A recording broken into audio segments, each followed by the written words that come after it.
I never thought I'd be rebuilding my life at 61. The morning I got the termination letter, I was watering the African violets on my kitchen windowsill, the same ones I'd nurtured for 15 years, 30 years as a high school librarian. Countless students guided through research papers and life crises, and suddenly it was over. Budget cuts, they said, but what really shattered me wasn't losing my job. It was watching Bram, the boy I raised like my own son after his mother died, slowly distance himself when I needed him most. 3 decades of sacrifice, of choosing his needs over my own dreams, and now silence. How do you rebuild when the person you built your world around decides you're no longer worth the effort? Before we jump back in, tell us where you're tuning in from, and if this story touches you, make sure you're subscribed because tomorrow I've saved something extra special for you. The photo sits on my mantelpiece. Slightly faded, but still precious Bram at age 2, chocolate smeared across his cherubic face. Me beside him with flour in my hair from our first attempt at baking cookies together. I was 33 then, newly widowed, and suddenly responsible for a toddler who had lost everything. The morning I brought him home from the funeral, he clung to my sweater and wouldn't let go for 3 hours. Those early years blurred together, now sleepless nights, diaper changes, first words, first steps. I'd never imagined becoming a mother, especially not under such circumstances. Silas and I had tried for children, but it wasn't meant to be. When my sister Clara died in that awful car accident, leaving behind her infant son, there was never a question. Bram was family. I remember the first time he called me Mom. He was 4, standing in the doorway of the library where I worked, his small hand sticky from the lollipop Mrs. Henderson at the front desk had given him. Mom, can we go home now? The word hit me like lightning. I'd been an Islister for 2 years, but in that moment, I became something more. The house we lived in then was the same one I still call home, a modest Victorian on Maple Street, 3 blocks from Lake Champlain. Silas had inherited it from his grandmother, and we'd planned to fill it with children's laughter someday. After Bram arrived, it finally echoed with the sounds I'd dreamed of: Saturday morning cartoons, the thud of sneakers on hardwood floors, the endless questions of a curious child. Why do books smell like that? Bram asked one afternoon when he was 6, running his fingers along the spines in my home library. Like what, sweetheart? Like ... like memories. Even then, he was perceptive. I taught him to love books the way Silas had taught me, not just as stories, but as windows into other lives, other possibilities. We spent countless evenings curled up on the old velvet sofa, reading everything from picture books to Harry Potter. As he grew older, the library became our second home. I'd bring Bram with me on weekends, and he'd sit at the small table I'd set up in the children's section, colouring or doing homework, while I organised returns or helped students with research. Mrs. Kowalski, the head librarian then, always said he was the most well-behaved child she'd ever seen in the building. That boy's going places, she'd tell me with a knowing smile. Mark my words, Alistair, he's special. She was right. Bram excelled at everything: academics, sports, music. By high school, he was valedictorian, captain of the debate team, and had already been accepted to 3 Ivy League schools. I worked extra hours at the library to help with college expenses, tutoring students after hours and taking on additional cataloguing projects. Every sacrifice felt worth it when I saw his face light up talking about computer science or his dreams of working in Silicon Valley. The day he left for college, I stood in his empty bedroom for an hour, touching the debate team trophies on his dresser, the books we'd read together still lined up on his shelves. The house felt enormous and impossibly quiet. I called my neighbour Hedra, and she came over with a bottle of wine and her characteristic bluntness. "This is the hardest part," she said, settling into Silas's old recliner. when they don't need you anymore. But that's the point, isn't it? Raising them to be independent, Hedra studied me with those sharp blue eyes of hers. Sure, but it doesn't make it hurt less. College visits were magical, Bram would show me. Around campus, introduce me to professors and friends, talk animatedly about his projects and internships. I felt so proud walking beside him, this brilliant young man who still called me Mom, who still hugged me goodbye at the airport. After graduation, he landed a job with a tech company in Chicago. The salary was more than I made in 2 years at the library. He called me the night he signed his contract, voice bubbling with excitement. Mom, you won't believe this offer. I can finally pay you back for everything college, all those years. You supported me. You don't owe me anything, sweetheart. Seeing you succeed is payment enough. But he insisted on sending me money anyway, $500 a month that I put straight into savings. For your retirement, he'd say you've worked hard enough. Those first few years after college were good. He visited for holidays, called every Sunday, sent pictures from work trips to San Francisco and New York. I framed his college diploma and hung it in the living room, right next to the photo of us baking cookies all those years ago. The library kept me busy and fulfilled. I loved helping students discover books that would change their lives, creating reading programs for reluctant learners, organizing author visits and literary events. My colleagues became like family. We'd have potluck dinners, book clubs, holiday parties at each other's homes. But libraries, like everything else, began changing. Budgets tightened, staff was reduced, digital resources replaced physical books. Slowly, the place I'd called home for 3 decades started feeling foreign. Last summer, when rumors of layoffs began circulating, I wasn't too worried. I had seniority, good performance reviews, and relationships with students and faculty that went back years. Who would let go of someone who dedicated her entire career to the school? The answer came on a Tuesday morning in October, delivered by Principal Morrison, with the awkward formality of someone reading from a script. Due to budgetary constraints and restructuring of library services, your position has been eliminated effective December 1st. 30 years, reduced to a form letter and a handshake. I called Bram that evening, expecting comfort, maybe even anger on my behalf. Instead, I got polite concern and quick reassurances. I'm sure you'll find something else, Mom. Maybe this is a chance to try something new at 61. As if starting over was just another adventure, not the complete upending of everything I'd built my identity around. That was 3 months ago.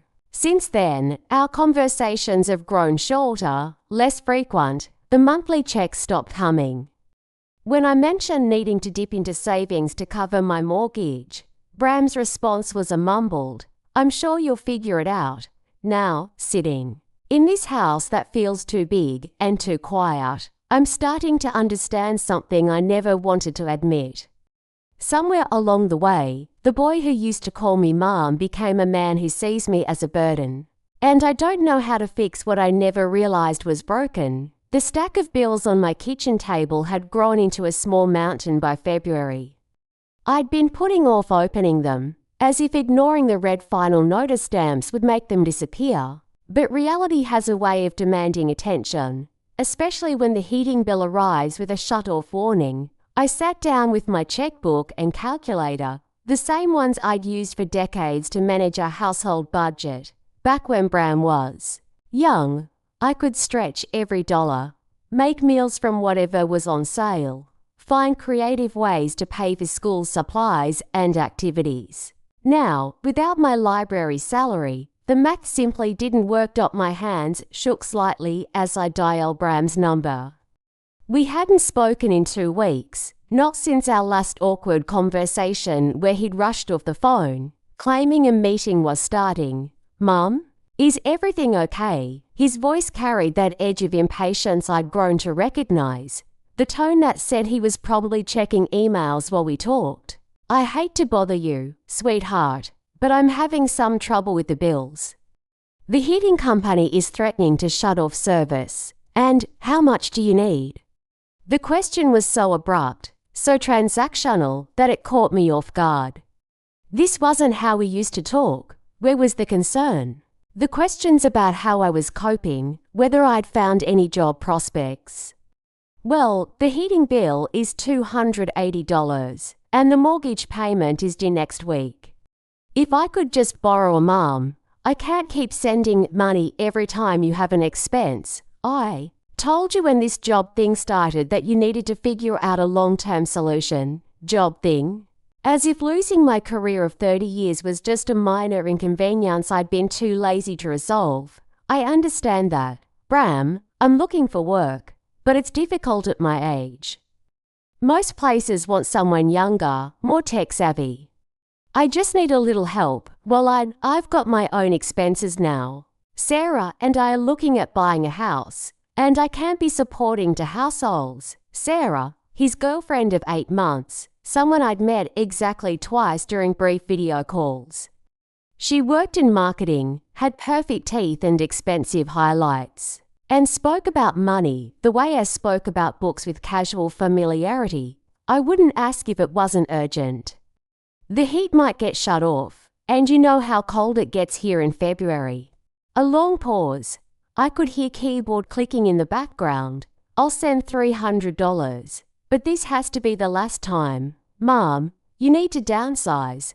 Maybe sell the house and move somewhere cheaper. That place is too big for just you anyway. Sell the house." The house where he'd learned to ride a bike in the driveway, where we'd carve pumpkins every October, where his height was still marked in pencil on the bathroom door frame.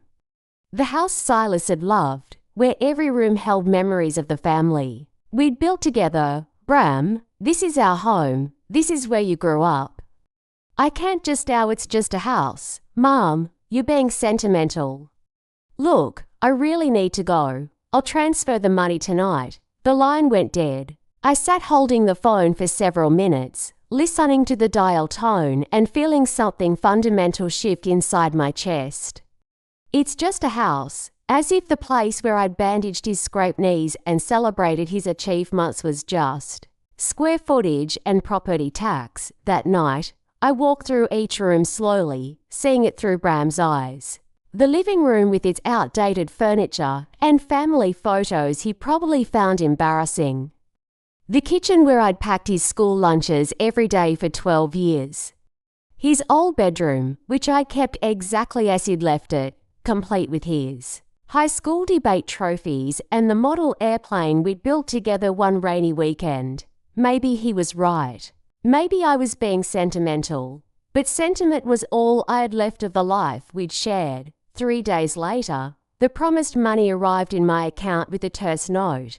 "Take care of yourself." No phone call, no follow-up to make sure I was okay. Just a digital transaction that felt more like the end of something than the beginning of a solution. I paid the heating bill and mortgage, but the relief was temporary. More bills would come, and my savings account was dwindling faster than I'd anticipated. Job applications disappeared into digital voids. The few interviews I managed to secure ended with polite rejections and suggestions that I might consider part-time opportunities more suitable for someone in my situation. Apparently being 61 and experienced had become a liability rather than an asset. The breaking point came on a Thursday evening in March. I was heating up. A can of soup for dinner. My grocery budget had become severely limited when my phone rang. Bram's name appeared on the screen, and for a moment, hope fluttered in my chest. Maybe he'd been thinking about our last conversation. Maybe he'd realized how harsh he'd sounded. "Hi, sweetheart. How are you?" Good. Listen, I wanted to let you know that Sarah and I found a house. We're putting in an offer tomorrow." I waited for him to ask about me, about how I was managing, whether the heating was working properly. The silence stretched between us. "That's wonderful news. Tell me about it. For the next 10 minutes, he described the house in detail for bedrooms, 2.5 baths, a gourmet kitchen, a 3-car garage. The mortgage payment alone was more than my monthly library salary had been. It sounds beautiful. I'm so happy for you both. Thanks. We're really excited. Oh, and Mom, I probably won't be able to come visit for Easter this year. Sarah's family has this big celebration they do, and her parents are expecting us. Easter, our tradition for 28 years, every Easter Sunday, Bram would drive up from wherever he was living, and we'd have dinner together. I'd make his favourite lamb roast and carrot cake, and we'd spend the day looking through old photo albums and talking about everything and nothing.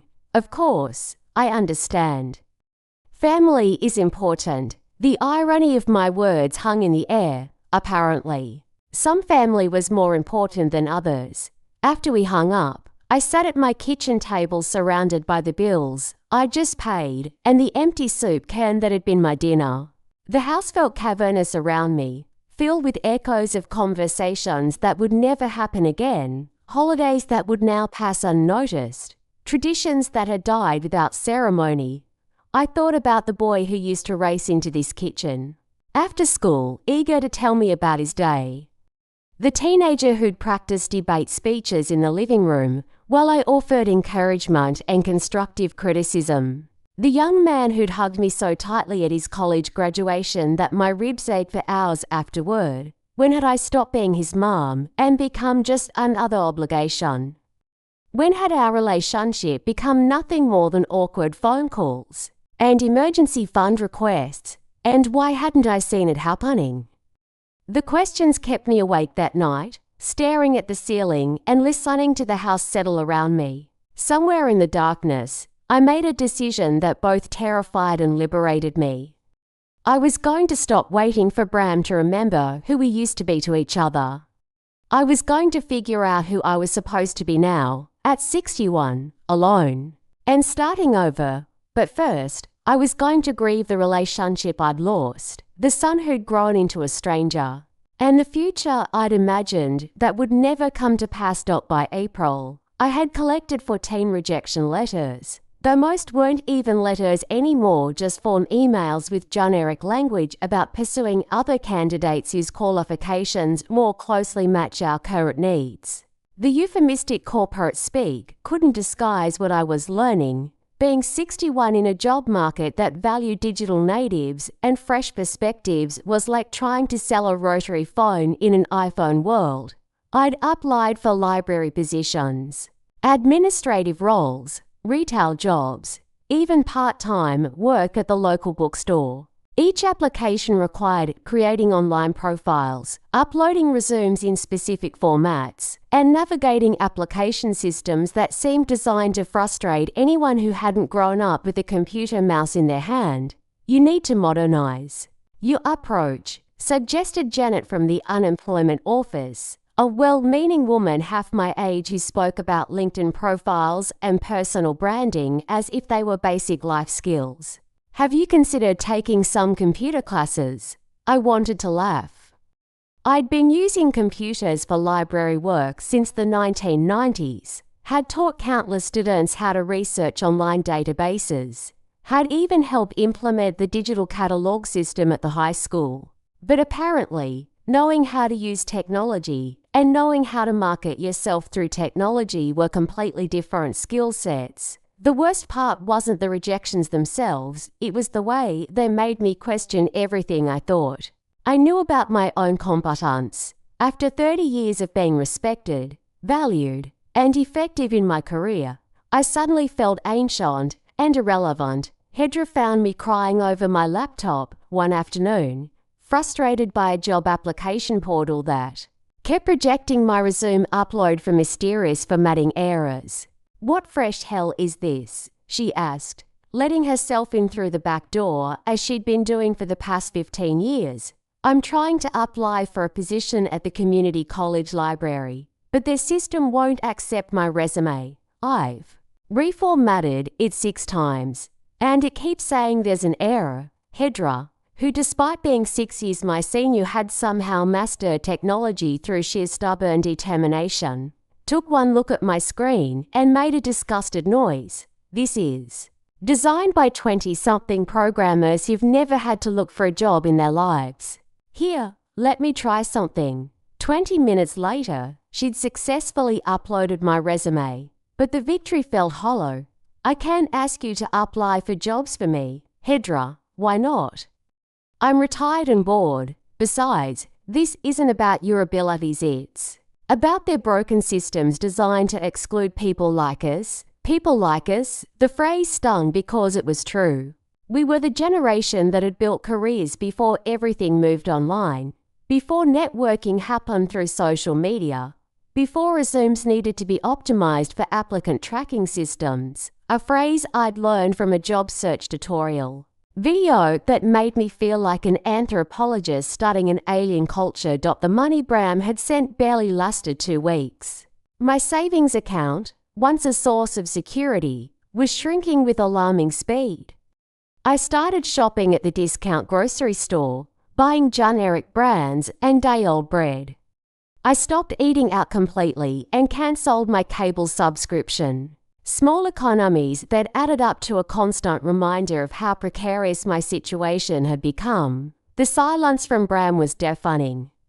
No calls to check on me. No follow-up questions about my job search. No acknowledgement that the money he'd sent wouldn't last long.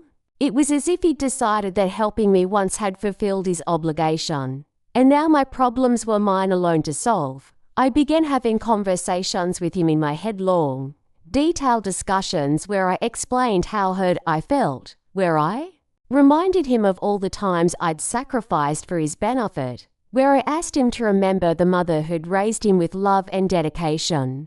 In my imagination, he was contrite, apologetic, eager to rebuild our relationship. In reality, my phone remained silent. The worst moment came during a phone interview for a part-time position at a local non-profit. The interviewer, a woman who sounded like she might be Bram's age, asked about my experience with social media marketing. I don't have formal experience with social media marketing, I admitted, but I've been using social platforms personally, and I have extensive experience with community outreach and program promotion from my library work. Well, this position really requires someone who can manage our Instagram, Facebook, and TikTok accounts. We need someone who understands how to create engaging content for younger demographics. TikTok. I'd watched Bram scroll through the app during his last visit, his attention absorbed by 15-second videos that seemed to require no particular skill or insight to create. Now, apparently, knowledge of such things was a job requirement. I'm certainly willing to learn, I offered. I've always been quick to adapt to new technologies. I'm sure you are. But we're really looking for someone with native digital fluency. Someone who really gets how to speak to Gen Z and millennial audiences. Native digital fluency. As if understanding technology was a genetic trait rather than a learned skill. As if my 3 decades of connecting with young people through literature and learning somehow didn't qualify me to understand what might interest them. I didn't get the job. That evening, I sat in Silas's old recliner and tried to imagine what he would say about all this. He'd been gone 12 years now, but I still found myself seeking his wisdom in difficult moments. You'd probably tell me to stop feeling sorry for myself, I said aloud to his photograph on the side table. You'd say there's always another way, another opportunity. But Silas had died before the world became this digital maze, before ageism became so systematically embedded in hiring practices, before being 61 meant being professionally obsolete. He'd never had to navigate job applications that required you to upload your resume, then type all the same information into online forms, then answer personality assessment questions that seemed designed to weed out anyone with actual life experience. The house around me felt like a museum of a life that no longer existed. Bram's bedroom, unchanged since he'd left for college. The dining room where we'd celebrated his achievements. The kitchen where I'd made thousands of meals, packed countless school lunches, hosted impromptu homework sessions with his friends. I started spending more time in the garden, partly because seeds and soil were cheaper than groceries, partly because plants didn't judge you for being too old or too analog for the modern world. My tomatoes didn't care that I couldn't create engaging TikTok content. My roses bloomed regardless of my LinkedIn profile. Hedra found me there one afternoon, pulling weeds with more aggression than necessary. "You're going to murder those marigolds if you're not careful," she observed, settling onto the garden bench Silas had built 20 years ago. "They're weeds, Hedra. No, those are marigolds. The weeds are the green stalky things you're leaving alone." I sat back on my heels and looked at what I'd been doing. She was right. In my frustration, I'd been yanking up flowers and leaving the actual weeds untouched. I think I'm losing my mind. Telling and preparing this story took us a lot of time. So if you are enjoying it, subscribe to our channel. It means a lot to us. Now back to the story. No, you're just angry. And you should be. This whole situation is unfair and ridiculous. I don't know what to do anymore. I can't find work. I can't afford to keep this house. And my own son now. I stopped myself. Bram wasn't my son. Not legally. He was my nephew, my ward, my responsibility that I'd chosen to love like a son. But apparently, that distinction mattered more than I'd realized. "Your son," Hedra said firmly, "is being an ungrateful little shit." The bluntness of it startled a laugh out of me.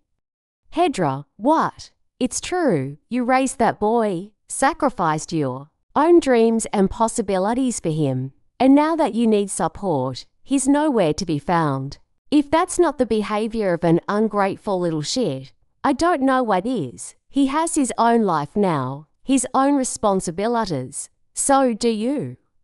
And one of his responsibilities should be remembering where he came from and who made his success possible." We sat in silence for a while, watching the bees work the lavender plants. The garden was the one place where I still felt competent, where my knowledge and experience were assets rather than liabilities. Here, at least, I could make things grow. "I think I need to accept that he's not coming back," I said, finally. "Not the way he used to be. Not the way I hoped he would, maybe. But that doesn't mean you stop living your life. You're 61, not 91. You've got years ahead of you, Alistair. Good years, if you stop waiting for Bram to give you permission to have them." That night, I made a list of everything I was good at, everything I enjoy, everything that made me feel like myself rather than like a displaced person in my own life. The list was longer than I'd expected. Gardening, reading, helping people find information, baking, listening, creating cozy spaces, understanding books and stories, connecting with teenagers, organizing events, teaching others. Maybe the problem wasn't that I was too old for the job market. Maybe the problem was that I was looking for someone else to employ me instead of figuring out how to employ myself. For the first time in months, I went to bed with something other than anxiety churning in my stomach. It wasn't hope, exactly, but it was possibility. And at 61, starting over, possibility felt like enough. The brochure was tucked between grocery store flyers and credit card offers in my mailbox. Bright yellow with smiling faces of people who look suspiciously happy to be learning. Spring enrichment classes at Champlain Valley Community College, it proclaimed in cheerful font. Discover new passions, develop new skills, connect with your community. I almost threw it away. At my age, with my dwindling bank account, the last thing I needed was to spend money on hobby classes.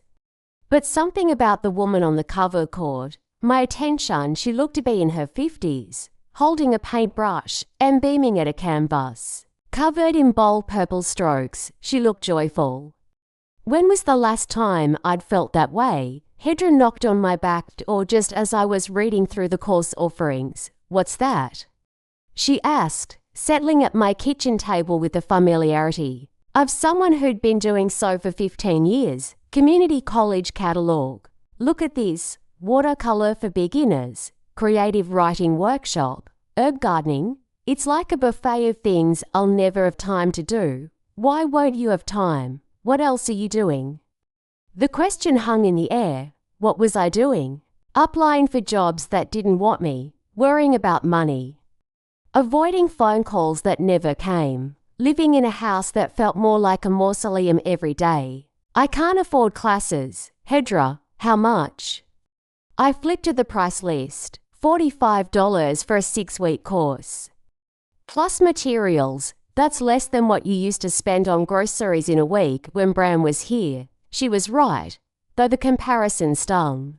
Back then, I'd budgeted for a teenager's appetite, school supplies, extracurricular activities. Now I clip coupons and bought generic everything. I should be using that money for bills. You should be using that money to remember who you are. Besides Bram's mother and a displaced librarian, that afternoon, I walked to the community college campus. It had been years since I'd been there, and I was surprised by how much it had grown.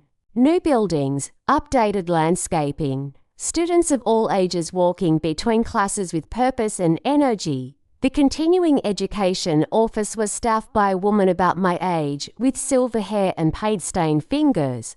I'm interested in the watercolor class, I told her, feeling foolish for even asking. Oh, Niet's class, you'll love her. She has this amazing way of helping people discover what they didn't know they could do. Have you painted before? Not since high school art class, and? That was ...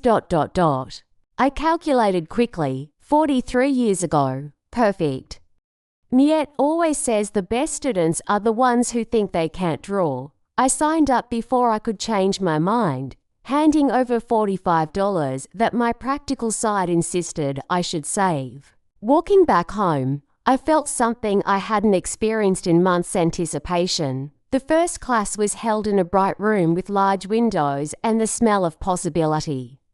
15 students ranging in age from what looked like college age to, well, into their 70s. The instructor, Niet Kavanaugh, was a compact woman with wild curly hair and clothes that looked like she'd been experimenting with fabric dyes. Forget everything you think you know about art, she said by way of introduction.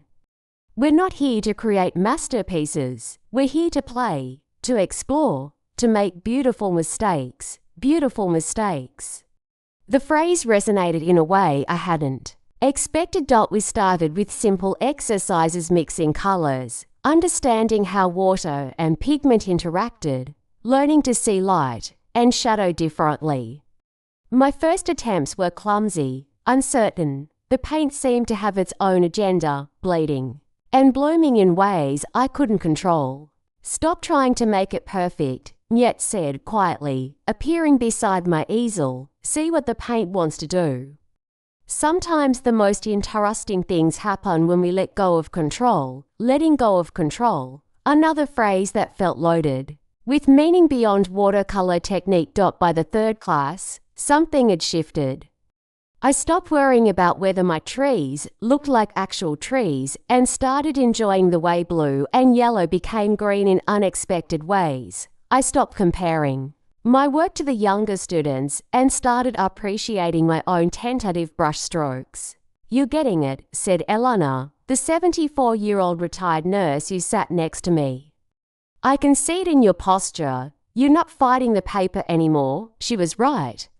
For 2 hours every Tuesday evening, I forgot about job applications and bill payments and silent phones. I existed entirely in the present moment, focused on the interplay of color and water, surprised by what emerged on paper.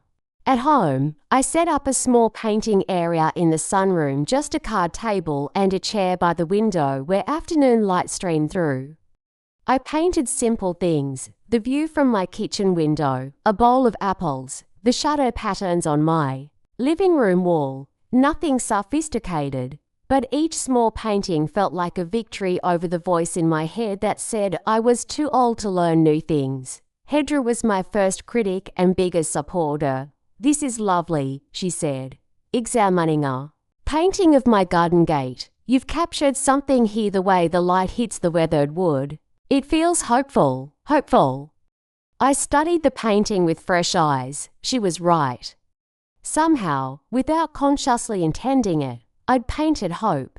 "I think I want to try the creative writing class next session," I told her. "What would you write about?" The question should have been simple, but it opened up possibilities I hadn't considered.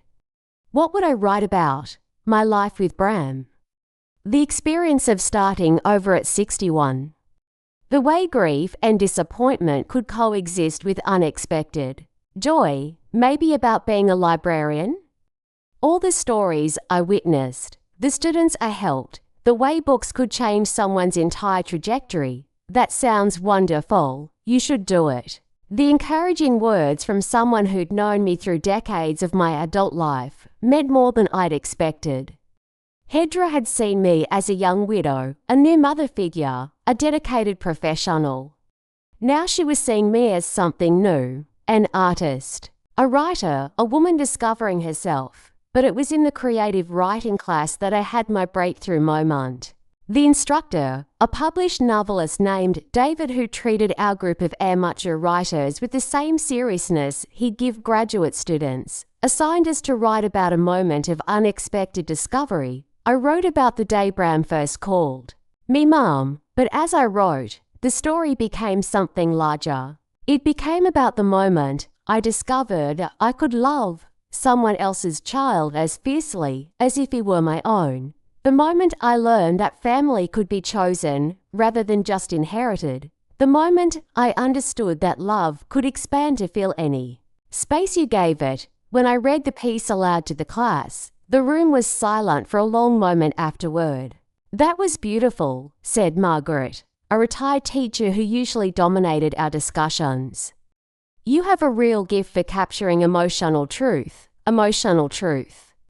The phrase stayed with me as I walked home that evening. For 30 years, I'd been so focused on practical truths, managing household budgets, supporting Bram's education, maintaining professional competence, that I'd forgotten about the deeper truths that shaped a life. The truth was that I'd been a good mother to Bram, even if he couldn't see it now.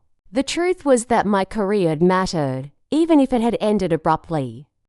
The truth was that I had value beyond my usefulness to others, even if I'd forgotten that for a while. At home, I looked around the house with different eyes. Instead of seeing a place too big for one person, I saw spacious rooms filled with light. Instead of seeing outdated furniture, I saw pieces with character and history. Instead of seeing a burden, I saw possibility. That night, I called Bram, not to ask for anything, not to guilt him about his silence, but to share something positive. "Hi, sweetheart. I hope I'm not catching you at a bad time." "No, it's fine. What's up?" His tone was cautious, probably expecting another financial crisis. "I wanted to tell you about something I'm doing. I've been taking art classes at the community college, and I'm learning watercolor painting. I'm not very good yet, but it's been wonderful to try something completely new." A pause. "That's nice, Mom. Art classes. I know it sounds silly at my age, but it doesn't sound silly. It sounds like you're keeping busy. As if my newfound passion was just a way to fill time, rather than a genuine exploration of creativity and self-expression. "How's the house hunting going?" I asked, changing the subject to safer ground. For the next 10 minutes, he talked enthusiastically about mortgage rates, inspection reports, and closing dates. His voice came alive when he described the things that mattered to him now: granite countertops, 3-car garages, neighborhood property values. After we hung up, I sat with the familiar ache of disconnect, but this time it was accompanied by something else, the recognition that my happiness didn't depend on his understanding. I was learning to paint not because he approved, but because it brought me joy. I was writing not to impress him, but to explore my own thoughts and experiences. For the first time since losing my job, I felt like I was moving towards something rather than just away from disappointment. The direction wasn't clear yet, but the movement itself felt significant. That night, I painted until nearly midnight a simple still life of the fresh flowers Hedra had brought from her garden. As I worked, I thought about beautiful mistakes and letting go of control, about emotional truth and the surprising directions a life could take. The painting wasn't perfect, but it was mine. And for now, that felt like enough. The box fell from the top shelf of the hall closet as I was reaching for my winter coat, spilling papers across the floor like secrets finally demanding attention. I'd been avoiding this closet for months. It was where I stored Bram's childhood memories, school projects, and keepsakes that I couldn't bear to throw away, but couldn't stand to look at either. Most of the papers were what I expected: elementary school art projects, middle school report cards, high school programs from debate tournaments and honor society ceremonies. But one document stopped me cold: a manila folder marked college applications in my own handwriting. Inside was Bram's personal essay for his college applications, the one he'd worked on 4 weeks during his senior year. I remember typing it for him on my old computer, helping him format it properly, reading it over and over until we both agreed it was perfect. The essay was titled "The Person Who Changed My Life," and as I read the opening lines, my hands began to shake. When people ask me about the most influential person in my life, they expect me to name a famous figure or a teacher who opened my mind to new possibilities. But the person who shaped who I am today is my Aunt Alistair, who became my mother when I needed one most, and who taught me that love doesn't require biology, it requires commitment. I sank onto the hallway floor, surrounded by scattered papers, and continued reading through tears that made the words blur. My biological mother died when I was 18 months old, too young for me to have any memories of her. What I remember instead is waking up from nightmares to find Aunt Alistair, who I've called Mum for as long as I can remember, sitting beside my bed, reading softly until I fell back to sleep. I remember her working 2 jobs to pay for my violin lessons, even though we both discovered I had no musical talent whatsoever. I remember her attending every debate tournament, even the ones held hours away on weekends, cheering louder than any parent in the room. The essay continued for 2 pages, detailing moments I'd forgotten or thought he'd forgotten. The time I'd stayed up all night helping him finish a science project he'd procrastinated on. The way I'd quietly changed my work schedule so I could drive him to SAT prep classes. The summer job I'd taken at the library specifically to help pay for his college application fees. But it was the conclusion that broke my heart. People talk about found families, but I prefer to think about chosen families. My mom chose to love me when she didn't have to, chose to sacrifice her own opportunities for mine, chose to build a life around making sure I had every chance to succeed. She taught me that the greatest love isn't the kind that comes easily, it's the kind that persists through difficulty, that shows up consistently, that asks for nothing in return. Someday, I hope to love someone the way she has loved me, completely, unconditionally, and with the kind of fierce devotion that transforms lives. I sat in that hallway for an hour, reading and rereading those words, trying to reconcile the young man who had written them with the person who now treated me like an inconvenient obligation. When had his gratitude turned to resentment? When had his love become conditional on my financial stability? The essay was dated from his senior year 7 years ago.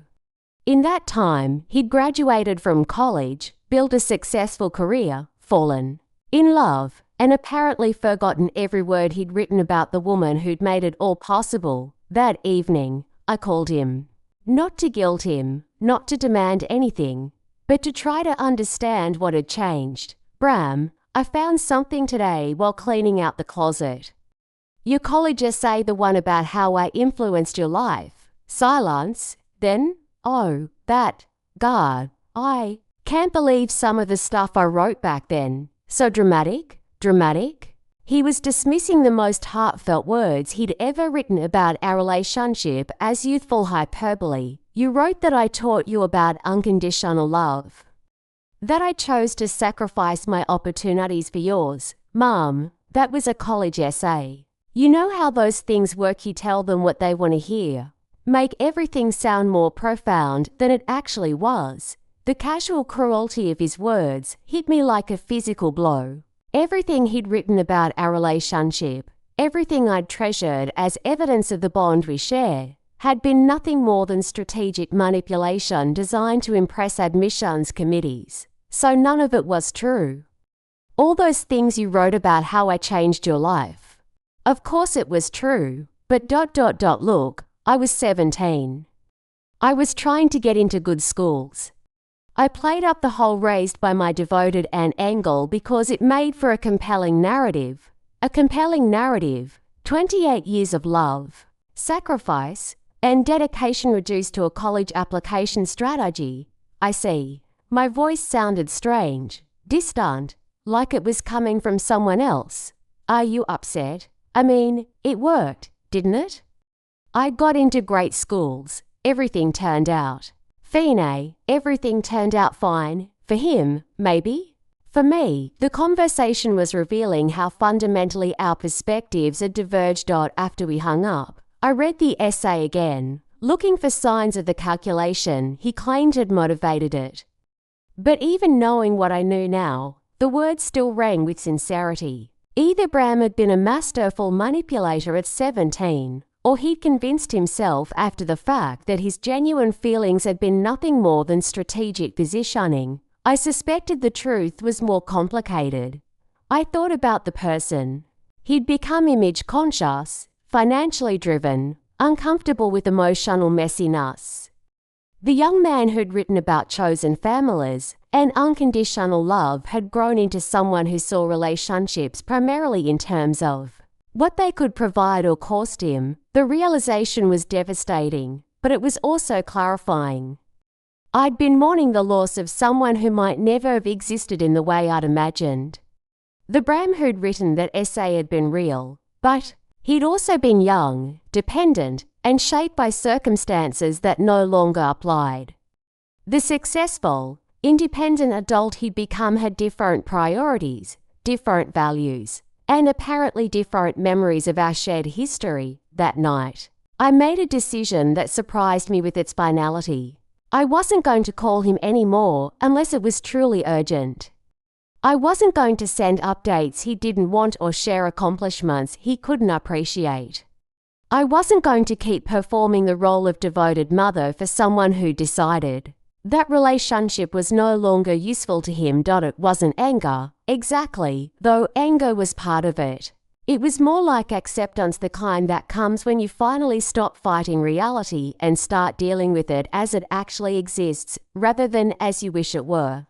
I took the essay and put it in my desk drawer, not to torture myself with rereading, but to remind myself that love given freely doesn't become less valuable when it's not returned in kind. I had been a good mother to Bram, regardless of whether he remembered or acknowledged it. I had made sacrifices that mattered, whether or not he recognized their significance. But I was done sacrificing for someone who saw my love as a burden, rather than a gift. The next morning, I registered for 2 more classes at the community college. Small business development and digital marketing for seniors. If Bram could dismiss our relationship as ancient history, I could start writing a new chapter of my own story. For the first time in months, I felt like I was moving towards something that belonged entirely to me. The notebook started as a simple way to organize my thoughts, but by June, it had become something more substantial, a real business plan with market research, financial projections, and a clear vision for what I wanted to create. Riverside Retreats, I'd written across the top of the first page, followed by a subtitle that made me smile every time I read it. A literary sanctuary for lifelong learners. The idea had evolved from conversations in my creative writing class. where several members mentioned how difficult it was to find quiet spaces for reflection and creative work. Margaret, the retired teacher, had said she'd pay good money for a weekend retreat where she could write without distractions. Eleanor from my painting class had nodded enthusiastically, adding that she'd love somewhere to sketch outdoors with. Other artists, "You have that beautiful house with all those rooms," Miet had suggested during one of our Tuesday evening classes. "And you're right by the lake. It seems like the perfect setting for something like that. The perfect setting." I'd been so focused on seeing my house as too big, too expensive, too full of memories that I'd missed its potential as exactly what I needed it to be. Not a burden, but an asset. I spent weeks researching the retreat business, learning about licensing requirements, insurance needs, marketing strategies. The small business development class provided structure and accountability, while the digital marketing course gave me tools I'd never imagined I'd need or enjoy using. "You're creating an Instagram account?" Hedra asked incredulously, finding me at my kitchen table with my laptop and a stack of photography books from the library. "Apparently, visual storytelling is crucial for hospitality marketing," I said, practicing the terminology I've learned in class. "I need to showcase the property, the experience, the feeling people will have when they stay here." I'd started photographing the house differently, seeing it through the eyes of potential guests rather than as a repository of personal history. The morning light streaming through the living room windows. The reading nook in the sunroom where someone could curl up with a book and a cup of tea. The garden path that led down to the lake, perfect for contemplative walks. Each photo told a story of possibility rather than loss. The financial projections were both terrifying and encouraging. I'd need to invest in updating bathrooms, improving Wi-Fi, and creating dedicated creative spaces. But if I could book even 3 weekends a month during peak season, the income would cover my expenses and provide enough left over to rebuild my savings. "You're really going to do this?" Hedra said, reviewing my draft business plan. It wasn't a question. "I think I am. It's scary, but it's also exciting in a way I haven't felt in years." "What about Bram?" "Have you told him about your plans?" I hadn't. In the 3 months since our conversation about his college essay, we'd spoken only twice, brief, polite exchanges about his house purchase and my general well-being. I'd stopped sharing details about my classes, my painting, my growing sense of purpose and direction. He didn't ask, and I'd learned not to offer. "This isn't about Bram," I said finally. "For the first time in 30 years, I'm making a decision, based entirely on what I want to do with my life." The statement felt revolutionary. Since taking Bram in as a toddler, every major decision had been filtered through the question of what would be best for him. Where to live, what jobs to take, how to spend money, how to use my time. All of it had been shaped by my role as his guardian and advocate. Now, at 61, I was finally asking what would be best for me. The answer surprised me with its clarity. I wanted to create something beautiful and meaningful. I wanted to use my house, my love of books and learning, my natural inclination to nurture and support others. I wanted to build a business that would provide financial security while also feeding my soul. I started small, hosting a weekend workshop for my writing group. 5 women, ages 52 to 74, paying $50 each for 2 days. I've guided writing exercises, home-cooked meals, and comfortable accommodations. I converted Bram's old room into a writer's studio, setting up a long table where multiple people could work while still having their own space. "This is perfect," Margaret said, settling into the window seat with her notebook and coffee. "I feel like Virginia Woolf at some country estate." Eleanor had brought her watercolors and set up an easel on the back deck overlooking the lake. "The light here is incredible. I could paint here every day and never get tired of the view." By the end of the weekend, I had 5 5-star reviews. on the TripAdvisor listing I'd nervously created, and 3 bookings for the following month. "You've found your calling," Miette told me as I helped her load her car on Sunday afternoon. "There's something special about what you've created here. It's not just a place to stay, it's a place to become. A place to become." The phrase captured something I'd been feeling but hadn't been able to articulate. This house, which had felt like a monument to the past, was transforming into a launching pad for the future. But success brought its own challenges. The bathroom in what had been Bram's room needed updating if I was going to rent it regularly. The kitchen appliances, adequate for cooking for 1 or 2 people, struggled with weekend groups of 5 or 6. The Wi-Fi was too slow for guests who needed to check email or upload photos of their creative work. Each improvement required money I didn't have in abundance, but I was learning to think like a business owner rather than someone living on a fixed income. These weren't expenses, they were investments. Each upgrade would allow me to charge higher rates, attract more bookings, and build a sustainable enterprise. I applied for a small business loan, something I never would have imagined doing 6 months earlier. The loan officer, a woman about Bram's age, reviewed my business plan with impressive thoroughness. "Your market research is solid," she said, "and your financial projections seem realistic.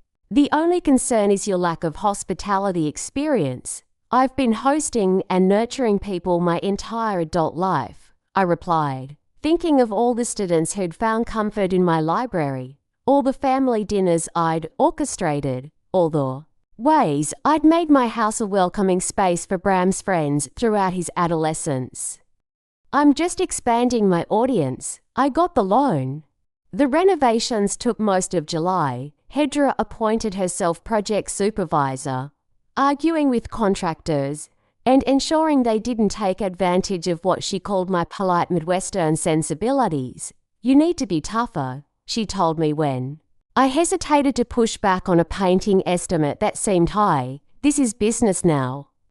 Be ruthless. Ruthless wasn't in my nature, but I was learning to be firm, direct, and protective of my interests. Each small victory, negotiating a better price, insisting on quality work, standing up for my vision, built my confidence as someone who could navigate the practical world of business ownership. The first real test came in August when I hosted a 4-day retreat for 8 women writers from across New England.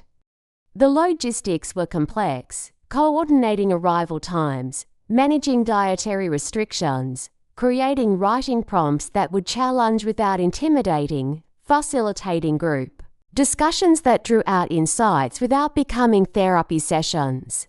I feel like I'm discovering parts of myself I didn't know existed, one guest told me as we sat on the deck watching sunset paint the lake in shades of gold and purple. "There's something about this place, about what you've created here, that makes creativity feel safe." That night, as I cleaned up after the group's evening reading session, I realized I felt more like myself than I had in years. This work drew on everything I'd learned as a librarian, a surrogate mother, a community member, and a student of life.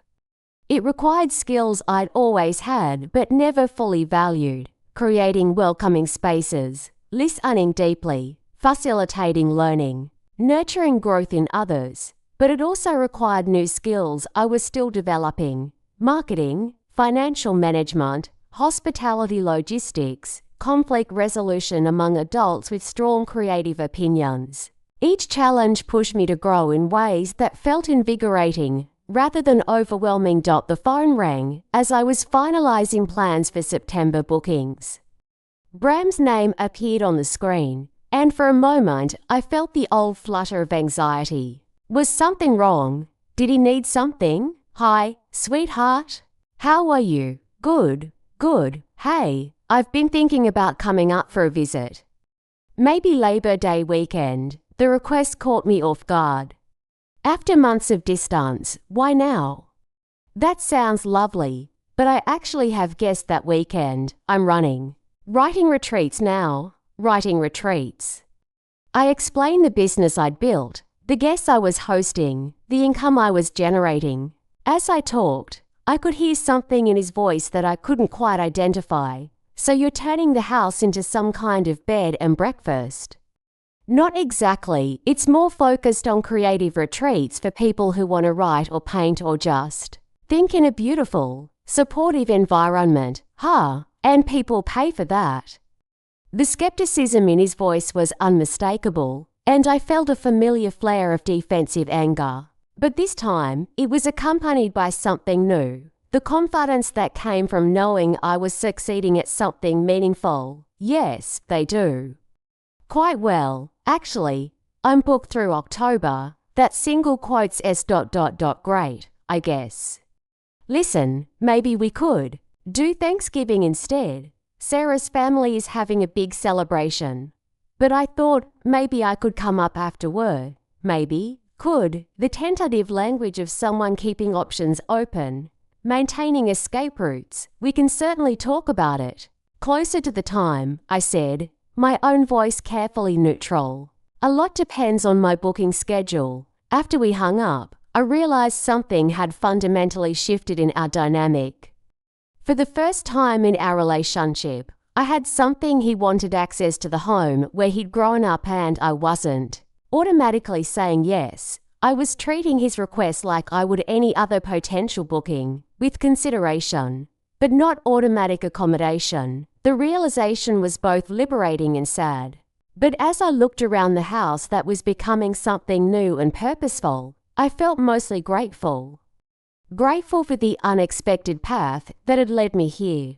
Grateful for the strength I'd discovered in starting over. Grateful for the joy I'd found in building something entirely my own. Bram would always be part of my story, but he was no longer the whole story. And that, I was beginning to understand, was exactly as it should be. Bram arrived for Thanksgiving 3 hours later than he'd promised, carrying an expensive bottle of wine and the slightly harried air of someone who'd driven for hours through traffic while taking work calls. I watched him pull into the driveway from my kitchen window, noting how he sat in his car for several minutes before getting out, as if gathering himself for a performance. Mom.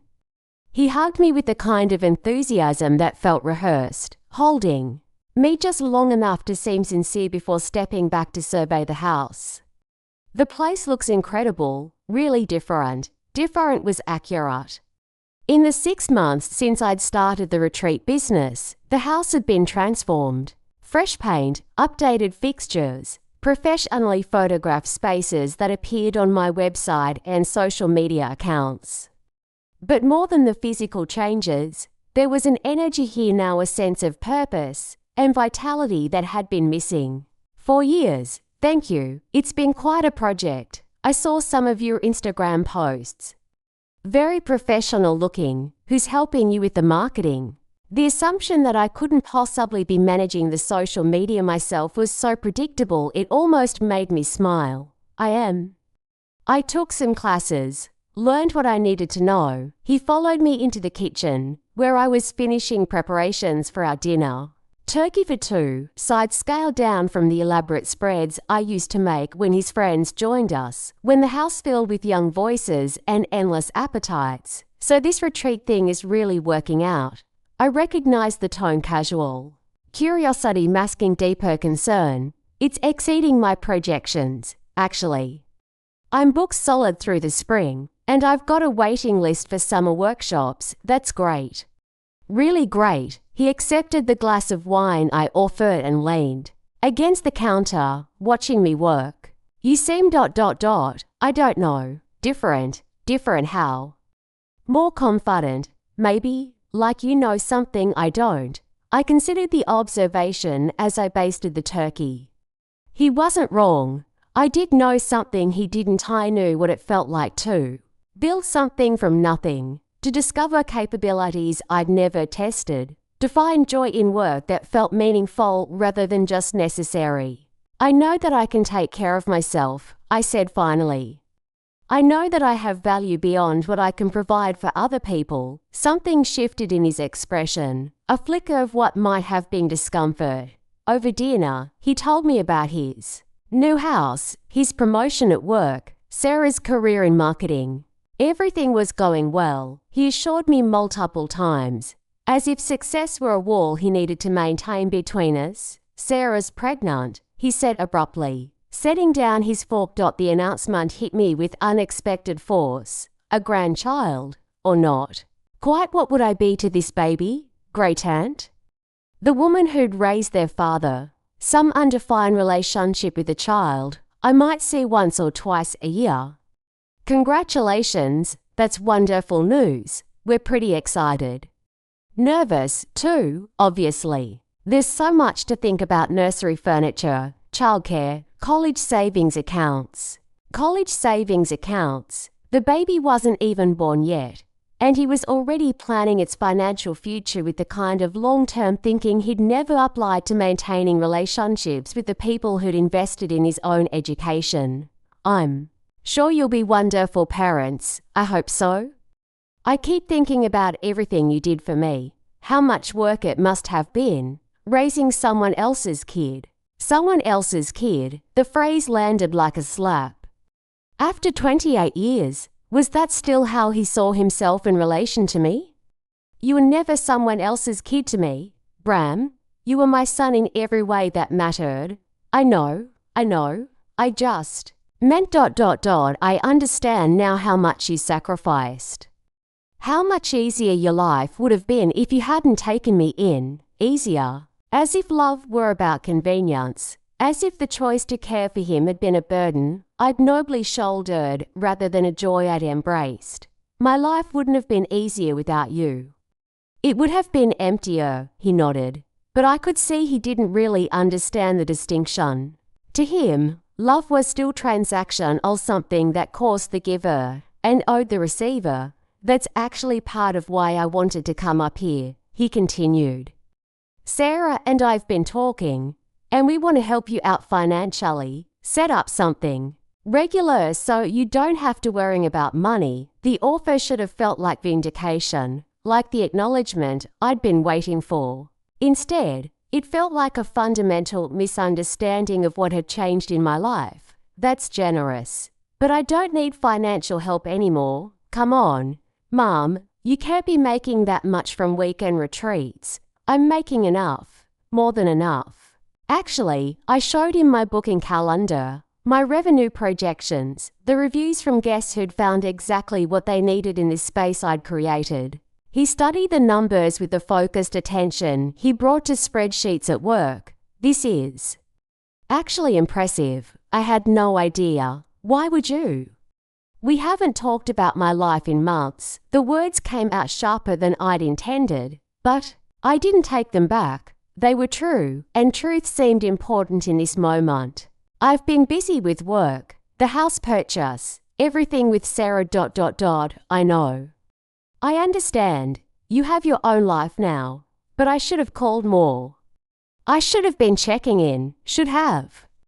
Past tense, as if the time for staying connected had already passed and couldn't be recovered. Yes, you should have, but not because you owe me something, Bram, because relationships require maintenance. Because love doesn't just exist, it needs to be tended. He was quiet for a long moment, swirling wine in his glass. I don't know how to do this, he said finally. Do what? Be an adult son to the woman who raised me. When I was a kid, it was simply you took care of me. I loved you. We were family. Now, I don't know what you need from me, what I'm supposed to provide. The honesty in his admission caught me off guard.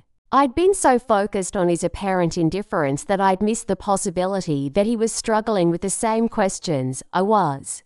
I don't need you to provide anything, I said. I need you to show up, to be interested in my life, not just when you need something or feel guilty. To remember that I'm a person with thoughts and feelings and experiences worth knowing about. Like the retreat business. Like my art classes, my writing, my friendships, my plans for the future, like the fact that I'm happier now than I've been in years, not despite losing my job, but because losing it forced me to discover who I am when I'm not defined by taking care of other people. He absorbed this information slowly, like someone learning a new language. I think I've been afraid, he said eventually. Of what? Of you needing too much from me, of not being able to give you what you gave me. Of disappointing you, so instead you disappeared. Yeah, instead I disappeared. The acknowledgement hung between us, honest and painful and necessary. I can't promise I'll be the son you raised me to be, he continued. I don't know if I have that in me anymore, but I can promise to try to be a better friend than I've been. A friend, not the relationship I'd imagined or hoped for, but perhaps more honest than the fantasy of unconditional familial devotion I'd been clinging to. I'd like that, I said. We spent the rest of the evening looking through photo albums. Him asking questions about memories I'd assumed he'd forgotten. He was curious about my guests, my creative work, my plans for expanding the business. For the first time in years, he seemed genuinely interested in my thoughts and opinions rather than just checking a box labeled "dutiful phone call to Mom." When he left the next morning, he hugged me with what felt like real warmth rather than obligation. I'm proud of what you've built here, he said. I'm proud of you, the words I'd been waiting to hear, arriving at the moment when I finally understood I didn't need them to validate my choices. After his car disappeared down the driveway, I cleared the table and put away the good china. To play settings instead of the crowded table I'd once imagined for holidays. Smaller, quieter, but not empty. Different, as Bram had said. But different in ways that felt like growth rather than loss. That afternoon, I painted a watercolor of the lake view from my kitchen window, the same view I'd looked at thousands of times, but somehow more beautiful now that I was seeing it with eyes that belonged entirely to myself. Spring arrived early that year, and with it came my first full season as the owner of Riverside Retreats. The guest book I'd placed in the living room had grown thick with entries from writers, artists, and seekers who'd found something unexpected in this old house by the lake. This place gave me permission to call myself a writer for the first time in my 63 years. Read one entry from March. Thank you for creating a space where dreams feel possible. Another, from April. I came here to finish a painting and discovered I needed to start a whole new life. Sometimes the most important journeys begin with a single brushstroke, I read. These entries on quiet mornings before guests arrived, making coffee in a kitchen that had witnessed so many transformations from the space where I'd packed Bram's school lunches to the heart of a business that was supporting not just my financial needs but my sense of purpose. The irony wasn't lost on me. I'd spent 30 years creating a nurturing environment for one person, and now I was providing that same care for strangers who appreciated it in ways that Bram had taken for granted. The skills that had felt worthless in the traditional job market, listening deeply, creating comfort, facilitating growth had become the foundation of my new career.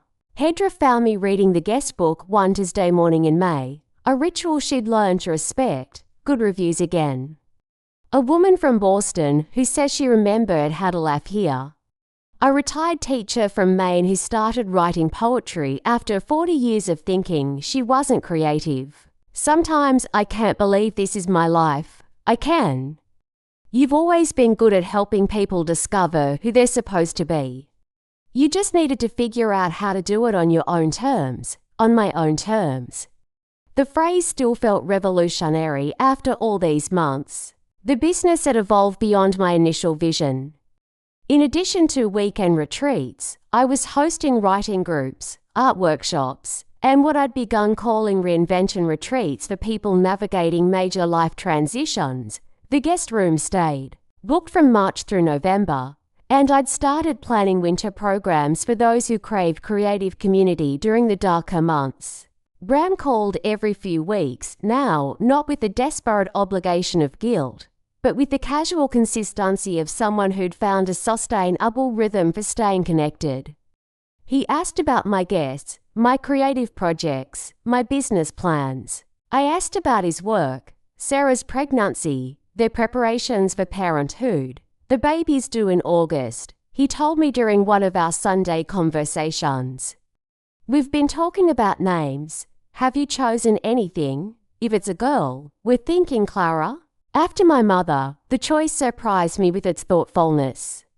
He so rarely spoke of his biological mother that I'd wondered if he remembered her at all. But of course, he would want to honor her memory, especially now that he was becoming a parent himself. That's beautiful, she would be honored. What was she like? I know you've told me before, but I want to remember everything for when Clara's old enough to ask about her grandmother. So I told him again about my sister who laughed that could fill a room, her fierce protectiveness, her dreams of being a photographer, her joy when she discovered she was pregnant with him.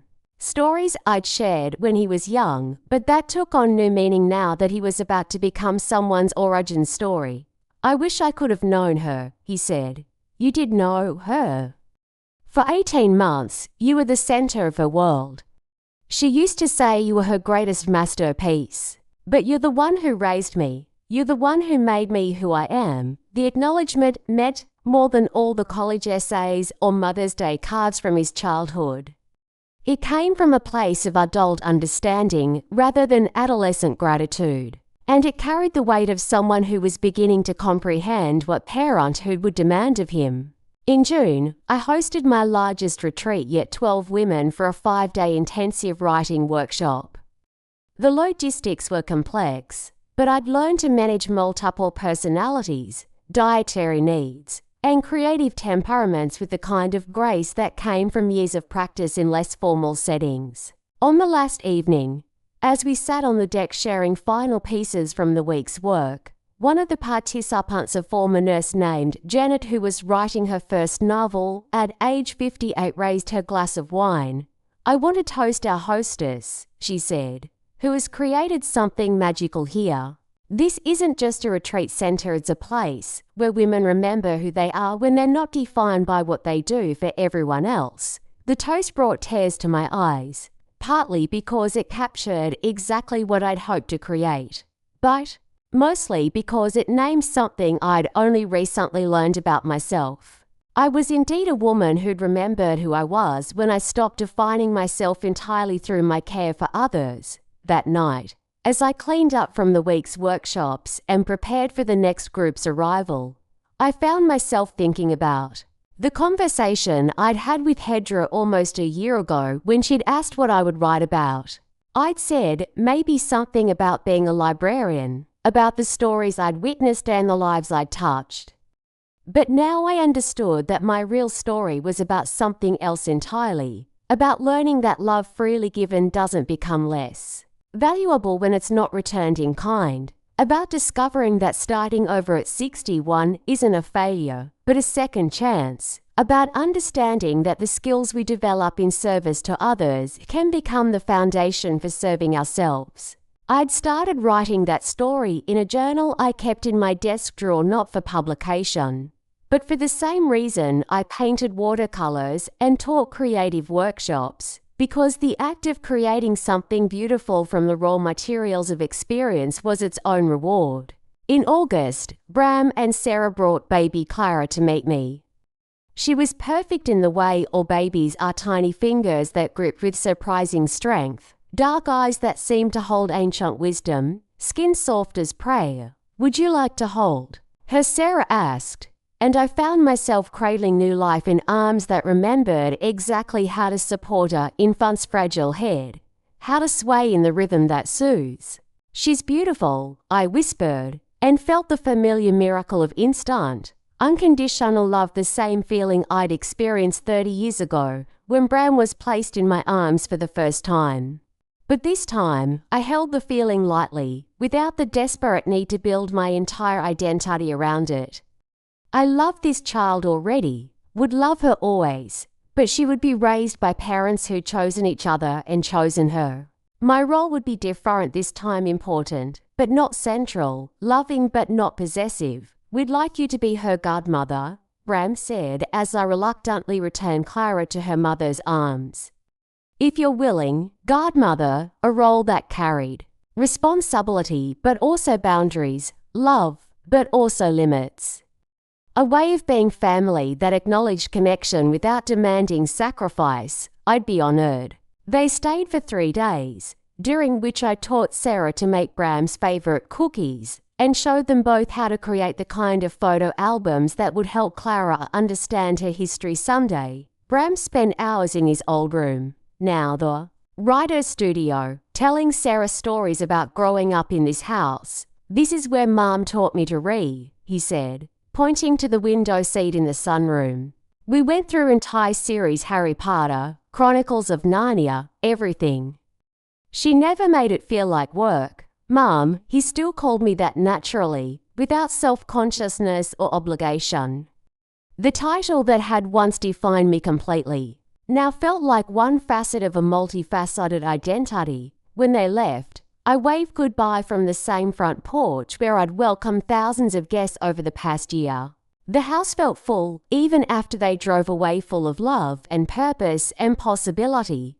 That evening, I added a new entry to my own guest book, the one I'd started keeping as a record of my own journey. Today, I understood that love multiplies rather than divides. The love I gave to Bram didn't diminish when I started loving other people, other projects, other purposes. If anything, it expanded. The heart, it turns out, is not a finite resource but an infinite one. At 62, I'm just beginning to understand how much love I have to give and how many ways there are to give it. As autumn painted the trees around Lake Champlain in shades of gold and crimson, I prepared for my second winter as a business owner and my first as a godmother. The retreat calendar was full through October. I had a waiting list for spring workshops, and I'd started planning a summer program specifically for women over 50 who wanted to explore creative expression in supportive community. The house that had once felt too big now felt exactly the right size, spacious enough for multiple guests, cozy enough for solitary winter evenings, flexible enough to adapt to whatever came next.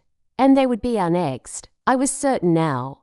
More guests seeking transformation, more creative projects demanding attention, more opportunities to discover what was possible when you stopped waiting for permission to live fully. On Halloween night, as I handed out candy to neighborhood children, and jack-o'-lanterns flickered on my front porch, I thought about the year that had passed since I'd received that termination letter. 12 months that had transformed everything I thought I knew about failure and success, about independence and connection, about the difference between being needed and being loved. The children's laughter echoed across the lake as they ran from house to house, collecting treats and admiring each other's costumes. In a few years, Clara might be among them, running up my front walk with the fearless joy of someone who knew they belonged in this world. I would be here to welcome her, in this house that had learned to embrace its role as a place of both memory and possibility, surrounded by the life I'd built from the beautiful mistakes of letting go of control and learning to trust what emerged when I stopped trying to make everything perfect. As the last trick-or-treater disappeared down the street, I turned off the porch light and went inside to the warmth and light of a home that finally felt exactly like what it was. Not too big, not too small, but just right for the life I was living now. The retreat center was quiet. Not the kind of silence that reminded Alistair of emptiness, but the kind that felt earned like a pause between chapters. Not the end of a book. Morning light filtered through the sunroom windows, where a table was still set from the latest writers. Group 3 tea mugs remained, the kind with faint lip prints and dried mint leaves at the bottom, tiny artifacts of meaningful conversations and long hours spent writing with bare honesty. Alistair let her fingers trace the rim of one of the mugs, then exhaled. The house no longer felt haunted. It had taken a full year since Bram's unexpected visit on Thanksgiving for Alistair to understand what her home had become. It wasn't a tomb for the past, nor just a business, though the revenue numbers, finally printed and sorted in her kitchen drawer, were impressive. No, it had evolved into something else entirely, a sanctuary. For others, and for herself, a sanctuary she had built not by forgetting the past, but by reclaiming it on her own terms. She moved through the kitchen, wrapped in a thick cardigan, and that new sense of peace that had taken months to settle. Clara, Bram's daughter, was nearly walking now. Alistair had seen the latest video Sarah sent Tiny, chubby legs wobbling as the baby lunged toward Bram's open arms. And Bram, to his credit, had been sending more than just photos these days. He'd started asking questions again about her past, about her classes, about her guests. He still didn't always understand. But he was trying. That was something. Hedra would arrive soon for tea, likely with a new batch of sarcastic wisdom, and maybe even a guest in tow, someone who had heard about riverside retreats through Hedra's growing web of retired women with ambitions larger than their pension checks, and that suited Alistair just fine. Each guest was a reminder you could start again. You could build something worthwhile out of discarded plans. She looked toward the lake, where the autumn leaves were slowly being pulled from their branches like old skin. The trees weren't dying, they were making space, and so was she. Hedra arrived without knocking, as usual, carrying a Tupperware container of cranberry orange scones and a thick manila folder under her arm. She never said good morning. Just plopped the folder on the table beside the untouched mugs and asked, "What do you know about grant writing?" Alistair blinked at her. Enough to avoid it. Hedra poured herself tea. "That's going to have to change." Alistair arched an eyebrow. "Are you offering me a job?" Hedra smirked, though there was a glimmer in her eyes that suggested she'd been rehearsing this moment.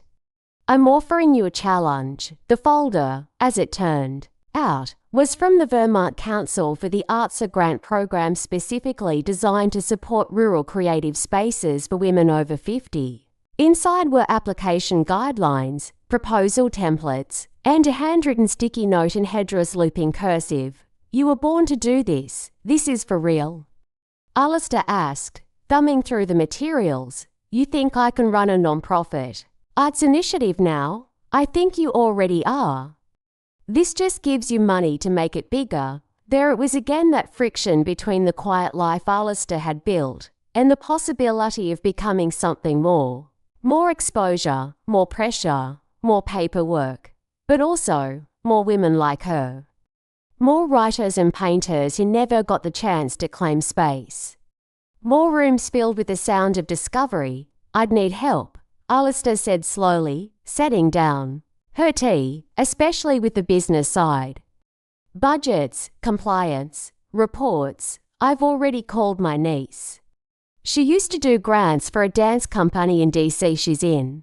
Alistair laughed, the kind that came out involuntarily when you realized your best friend had tricked you into dreaming bigger than you meant to. "You're impossible," she said.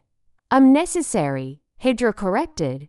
They sat in companionable silence for a few moments, sipping tea, the grant folder now lying open between them like a bridge to something new. "I'm scared," Alistair admitted. "What if I can't handle it? What if Bram thinks I'm too ambitious, too alive?" Hedra cut in, lifting a scone with exaggerated poise. "Let him think it. You don't owe him a shrunken life." That truth hit somewhere tender. Even as Bram had warmed, even as their relationship found gentler terrain, there was still that undercurrent, his unease at her expansion, his subtle preference for a mother who stayed safely in the past tense. "I've been thinking," Alistair said, quieter now.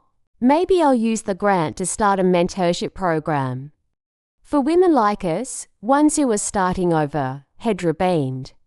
"You mean women who are blooming late and refusing to apologize for it?" Alistair smiled. "Exactly. It would take time, paperwork, a proposal that told a compelling story." But if there was one thing Alistair had learned this year, it was that she had a story worth telling, and more importantly, she had space to let others tell theirs. As Hedra leaned back and began plotting logistics, Alistair looked out the window again. The lake hadn't changed, but she had. 3 weeks after Hedra's visit, Alistair stood in the centre of what had once been Bram's childhood bedroom. She'd turned it into a modest writing studio nearly a year ago, But today she was eyeing it with fresh ambition. The room had good bones, tall windows, warm morning light. It could be more than a quiet corner for journaling. It could be a classroom, a workshop.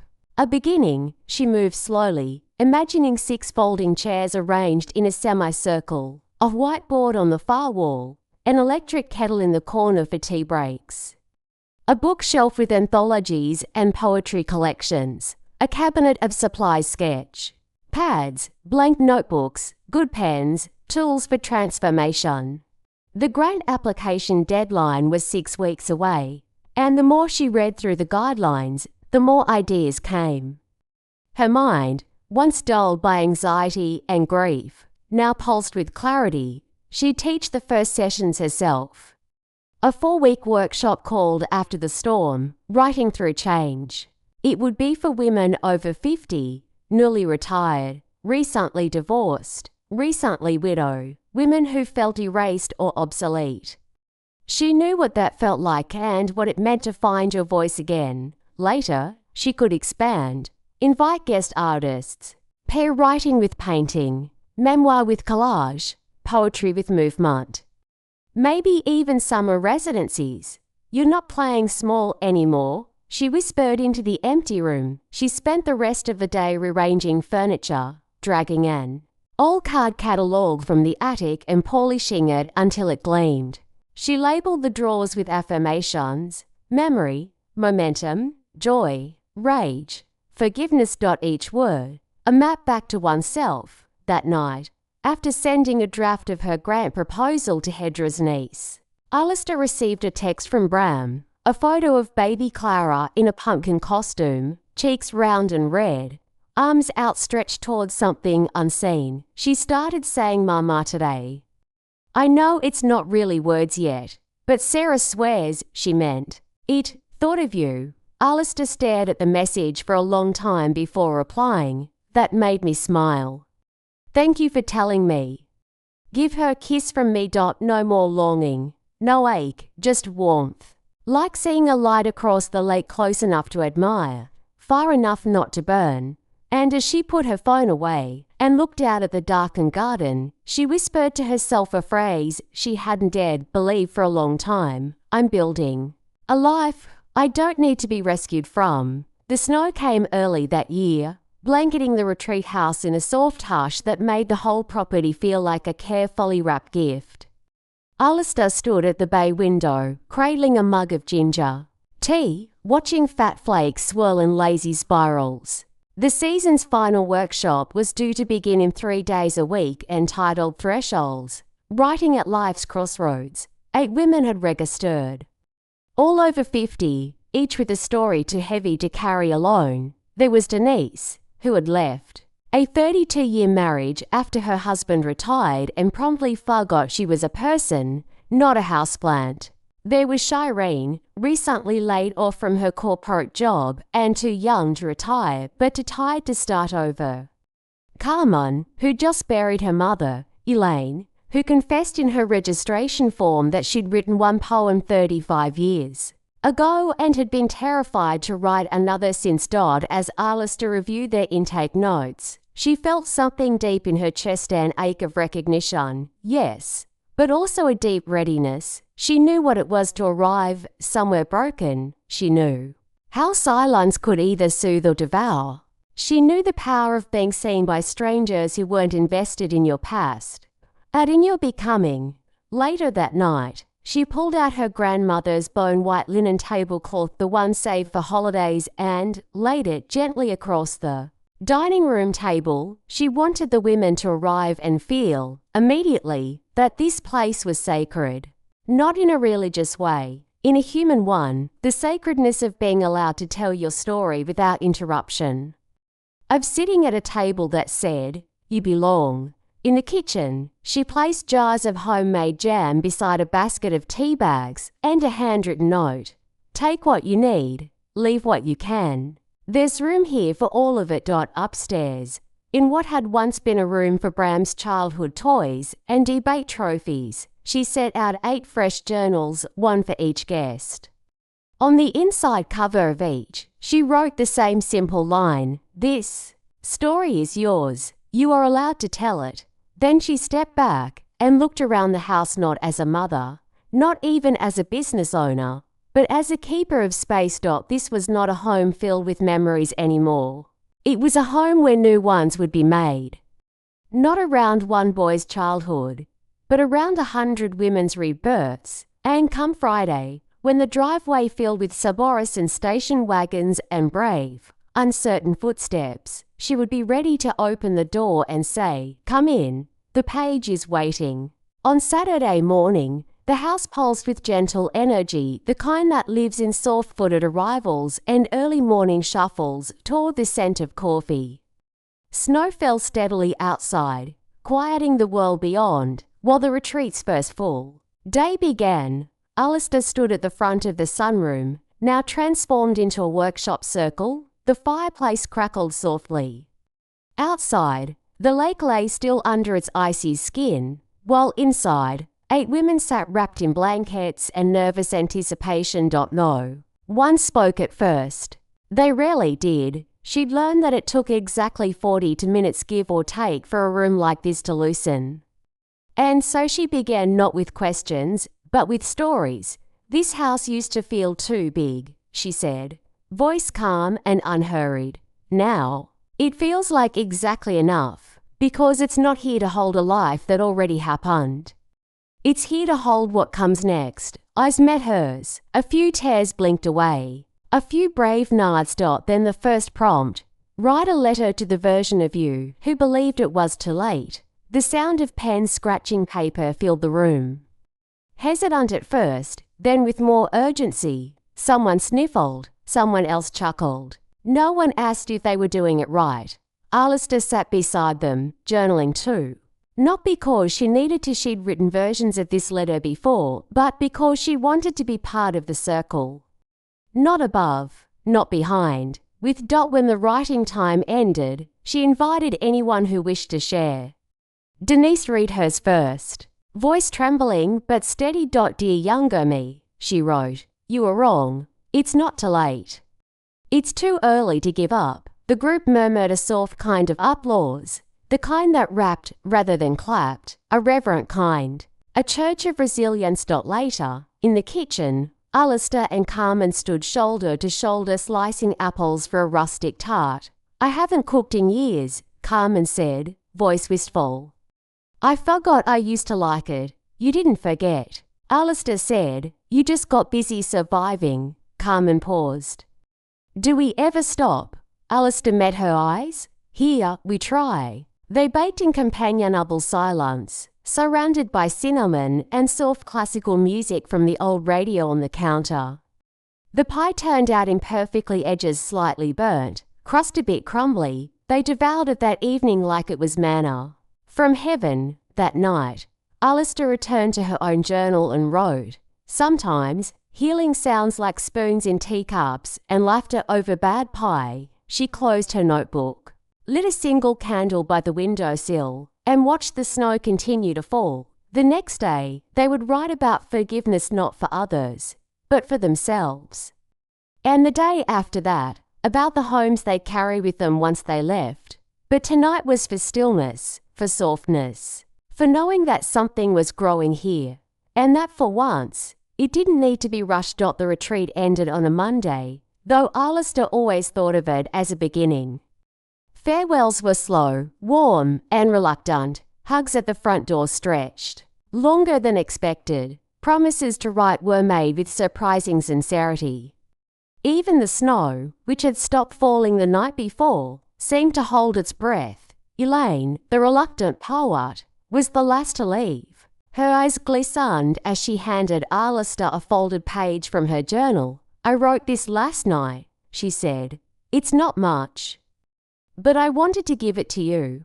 Alistair didn't open it until after Elaine's car disappeared down the drive. She sat in the quiet of the reading room and unfolded the page with care. It isn't just that the house was warm, or that the soup reminded me I'm not alone. It was how she looked at me like I had chapters left. I didn't think I did. Now I know I do. Ellie Estar set the poem on the table, hands trembling slightly.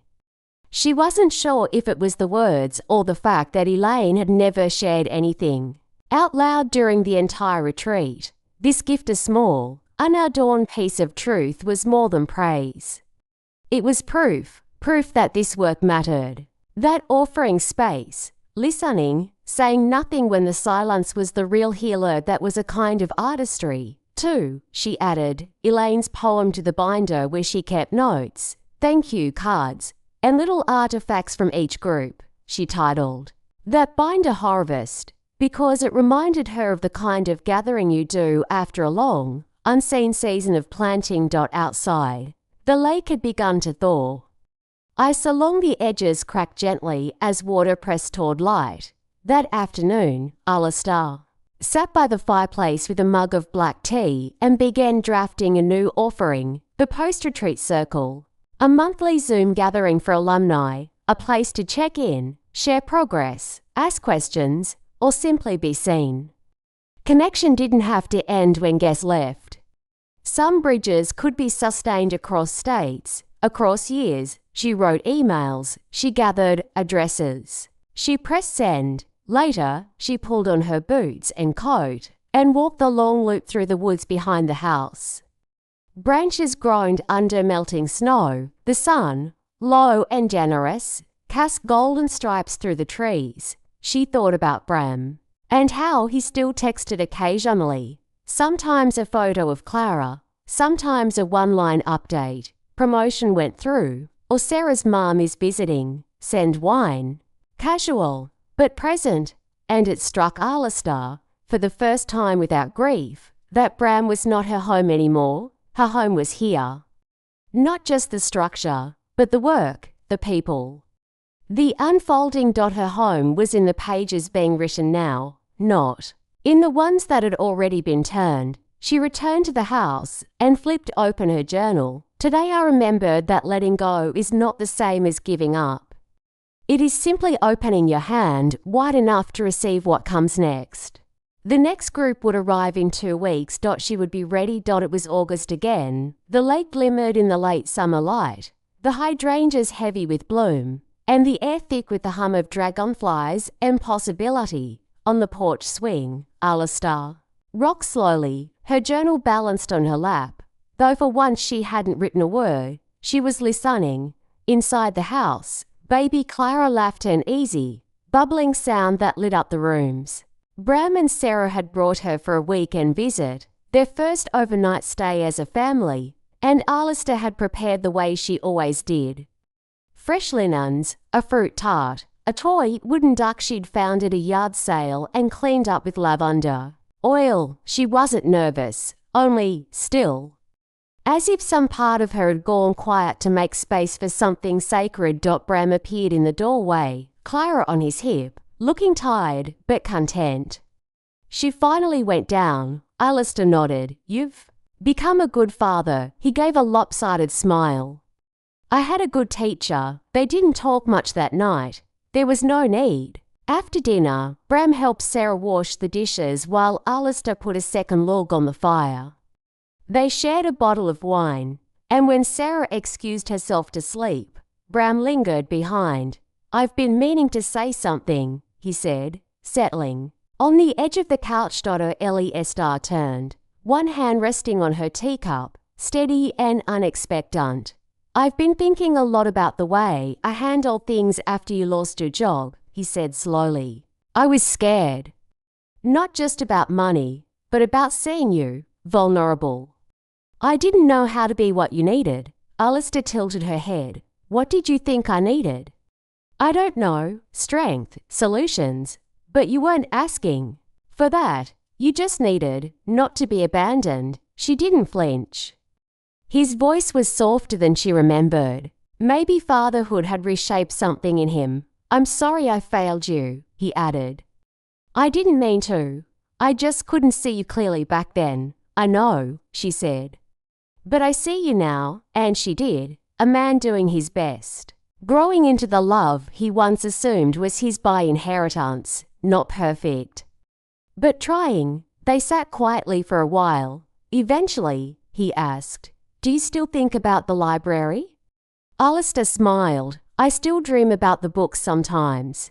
But no, I don't miss who I was there. She served her purpose. Now I get to be someone else. Who are you now? A keeper of beginnings, she said. Bram laughed, a genuine, surprised sound.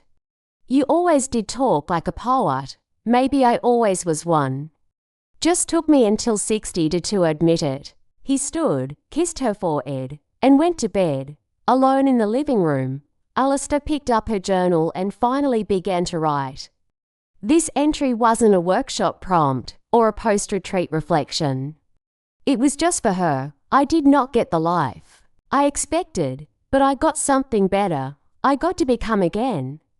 I got to turn sorrow into space, silence into sanctuary, memory into seed. And now the garden grows. With or without him watching, she closed the journal. Upstairs, the house was filled with the weightless breath of 3 sleeping generations. Below, the lake whispered against the shore like the past making peace with the present. Outside, the stars blinked. Not with urgency, with rhythm, Alistair turned off the lights and climbed the stairs. Tomorrow, there would be breakfast and Clara's. Small feet running in circles around the coffee table, and maybe if there was time a new page to paint, a new story to hear. But tonight, there was only this, a woman in a quiet house, whole, becoming, enough. The end. And also, just maybe once again the beginning. Up next we have 2 more incredible stories that are waiting for you. Just click the image you want to watch, and it will take you there. If you enjoyed this video, make sure to subscribe. It would mean a lot.